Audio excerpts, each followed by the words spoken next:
I'm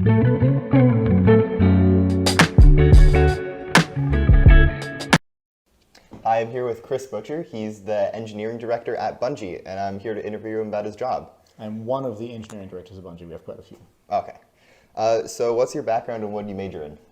My background is I'm a computer scientist, and I majored in mathematics and computer science in college, and I grew up in New Zealand. New Zealand, all right. And what was your first engineering job? So when I was in high school in New Zealand, my parents knew somebody who manufactured little weighing machines, which were embedded microcontrollers with an attached scale that farmers would use to weigh their livestock on. And so I was working for this company that had like one guy that was the owner and then a few people that would assemble them, and I was writing software for him in assembly and C. Right.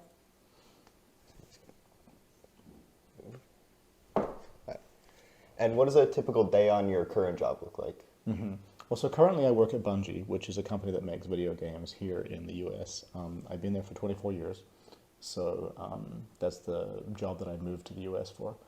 And, over the time I've been at Bungie, I've done a lot of different things, but my job these days is sometimes I'll be like building an organization of people, so a lot of managing and hiring people and strategy and that kind of thing. But sometimes when there's a particularly hard technology problem, I'll go work on that problem. So right now I'm working on networking code for Marathon, which is a shooter game that Bungie's coming out with soon. And so when I'm in that mode where I'm working mostly on technology, I spend usually about half my time writing code and about half my time kind of like, teaching people or organizing people, or I also have some people that I manage as well. Because I've been at the company for 24 years and because we have our own game engine, so a lot of what I end up doing is telling people, oh, like, this is how this thing works and this is why it's that way, or here are some ideas for ways you could extend this kind of code system, because it's not like you can go on the internet and search about that stuff, right? Mm-hmm. And do you have a favorite part about your job or least favorite? My favorite part is helping people. Yeah, like I really like being able to help people. I think my least favorite part is since the pandemic, we kind of are in a hybrid mode where some people work from home, some people work from the office. And so even on days when I do go into the office, which is as often as I can, I'm usually mostly just sitting at a computer and talking into a screen, which, I don't really like that. I really prefer in-person work because you can have a lot more honest and, emotionally engaging conversations with people when you're face-to-face with them. When you're just talking into a screen a lot of the time, it's like, well, maybe you're multitasking because people are messaging you, or maybe they're multitasking, or even if you're both fully focused on the conversation, you're still staring at a little screen, right? And I think a lot of the neurons in your head that are for social interactions just don't work over digital interaction. So. And how much do you use your major in your current job? Well, so by my major, I mean, I both mathematics and computer science. So I'm a computer programmer, so I use the computer science stuff every day. The mathematics is interesting. There's very frequently situations where, particularly in video game programming, you need mathematical depth because a lot of what video games are is a physical simulation of the real world. And the real world works by equations, mostly differential equations. And so I use a lot of differential equations for kind of simulating systems. If you have a game engine with some simulation of a physical property, then it's very common for computer programmers just to write, like a really naive, Euler integration where it's like, where's the position, where's the velocity, just add the velocity, right? And so if you have a little bit of mathematical understanding, you'd be like, okay, well, that's a very limited way to integrate a function over time. Like, here are some other ways you can consider integrating that function that would be more continuous and more stable. That's one example. Another example is because it's a virtual simulation, there's really a lot of linear algebra. So, vectors and matrices and rotations and all that kind of thing. And of course, some of the work that we do in computer graphics or in particle systems or VFX actually does use more heavy-duty numerical simulation. So, fluid dynamics, that sort of thing. But yeah, I end up using my mathematics quite a lot, and it is fun. I think it's a really good complement to computer science if you're doing something that is in the simulation space. And do you know what a typical like entry-level position looks like in your field? Yeah, I mean, a lot of different entry-level positions. I spend a lot of my time hiring for engineers of all different levels. Usually, we would say an associate engineer is the entry-level position, and on an associate engineering role, your main job is to learn, right? You should be spending most of your time learning, and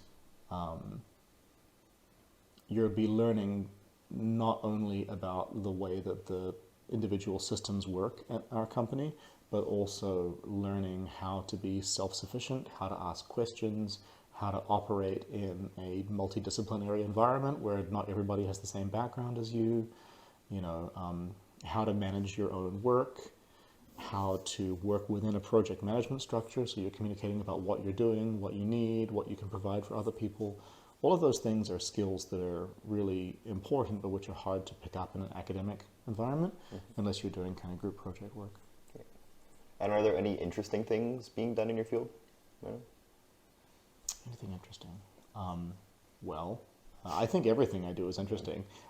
Making video games is really interesting because I don't think people think about this very much when they're playing video games, but if you have, and so a lot of my work has been in the field of online networking and distributed simulation. So distributed simulation meaning they've got many computers, all of which are performing one part of the simulation, right?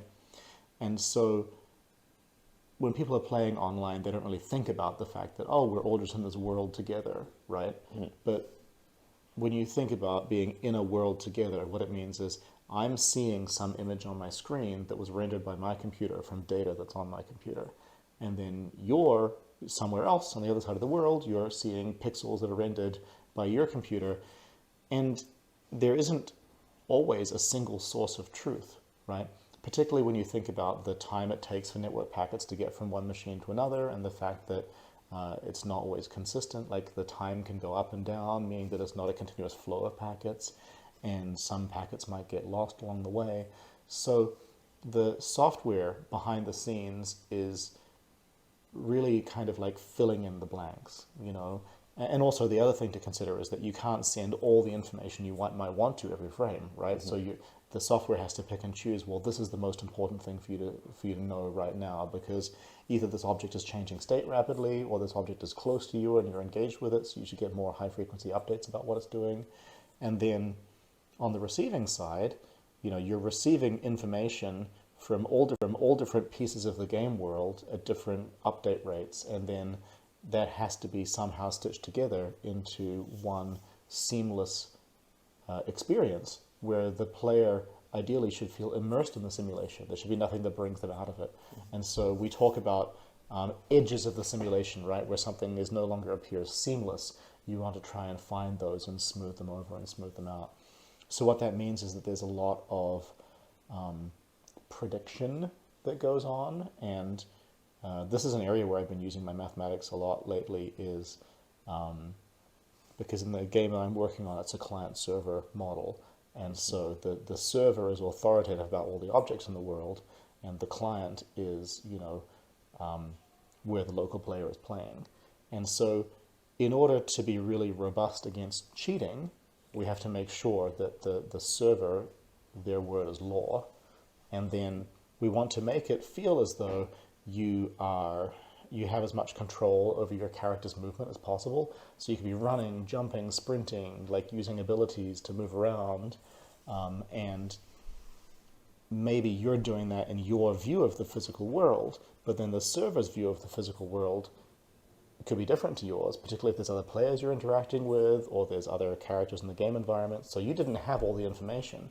So maybe you're like, oh, I went through the door, but on the server, someone else closed the door before you got there. And so, you saw yourself go through the door, but then the server's like, actually, you're still on the other side of the door, so you have to get corrected back through the door. Yeah. If you play network games, you've probably seen that. People just say, oh, it's lag, right? But what it really is the result of a distributed simulation reaching a consensus about what the true view of the world is. And that gets really interesting mathematically when you have objects that are moving rapidly in space that have different trajectories on different machines, and you're trying to find ways to converge the trajectories without necessarily just snapping them, because the discontinuities are what the player is going to feel. And so you need to come up with continuous mathematics. And so there's a whole field of mathematics called control theory that deals with this problem of I have one value and I need to converge to this value in a smooth fashion. And that's an entire field of study. And is there anything that surprised you about this field of work? I think what I've been most surprised by is that almost all problems in my work tend to be human problems, fundamentally, right? Like, yes, we're working on a really big, complicated computer program with millions of lines of code, but almost everything that is a problem at root comes from a human problem, whether it's, pride or overconfidence or people disagreeing about things or people not listening to one another in the way that they should, all of those kinds of things. And that is something that I didn't really think about even for the first 5 or 10 years of my career. But for the second half of my career, it tends to be mostly what I think about is, influencing, teaching, guiding, those kinds of things. Right. And what traits would you say are important in your field? So the traits we look for, particularly in entry-level people, are curiosity. And curiosity means both like a diversity. So, people who are valuable in a creative multidisciplinary field tend to be those who are not rigidly specialized. I think Benjamin Franklin said you should know everything about something and something about everything. So we look for really T-shaped people who have diversity of interest and have educated themselves about a lot of things, but also people who are really curious about following a trail to the end and learning something surprising, right? People who don't necessarily take answers at face value, who are willing to dig a little bit and say, that's really interesting. I want to dig more and learn more and kind of go deep on things. That's one. Another big trait that we look for is caring and empathy.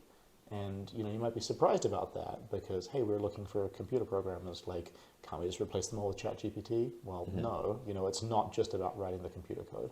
A lot of it is about caring about the people that you work with, caring about the people that are going to be playing your game, and caring about the people that are going to come along later, 5, 10 years from now, and have to maintain the code that you are writing, right? So in all of those ways, you have to think about the impact of the mechanical decisions you're making on the other people and then how it's going to feel to them. So that empathy is pretty important.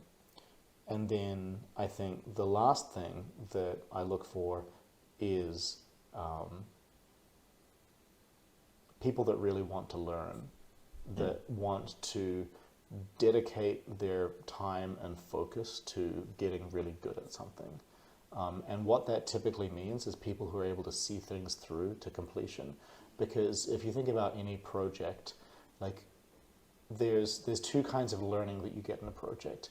There's being exposed to new concepts, that happens a lot early on, and then there's the actual hard work of finishing something and really understanding how those concepts are applied. And you're not going to get the second kind of learning unless you take a project and see it through all the way to completion, right? And so that second kind of learning, the learning of how to apply a concept in the real world, all the messy consequences that come along with it, often that's the deep learning that you only get by getting your hands in something. And so that's why we look for people who finish projects rather than people who just start a lot of projects and never finish them. Right. And do you know of any experiences or programs that you would value in a new hire?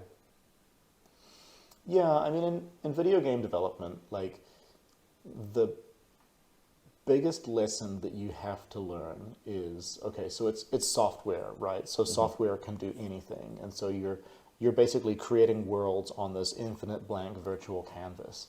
And so this feeling of wow, I can do everything, I can do anything.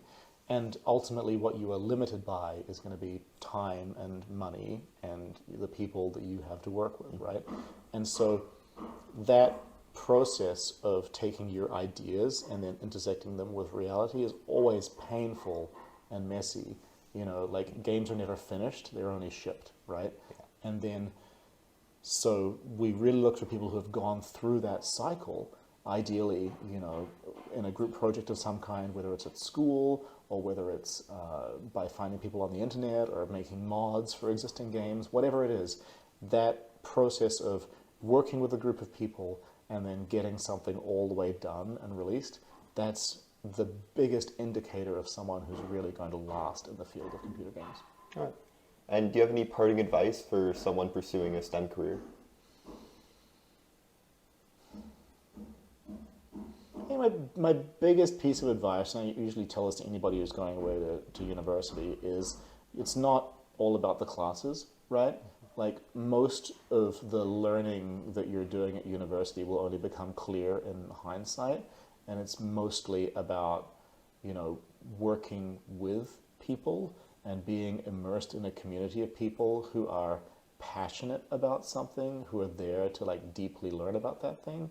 And I don't mean like partying, right? I mean like whatever the things are that you're doing as your hobbies, whatever the people are that you're associating with, you know, maybe it's the philosophy class you took along the way that opened your eyes to some entirely new field of human endeavor. Like those things are often the most valuable things, but they don't seem it at the time. All right. Well, thank you very much for your time. Yeah, thanks.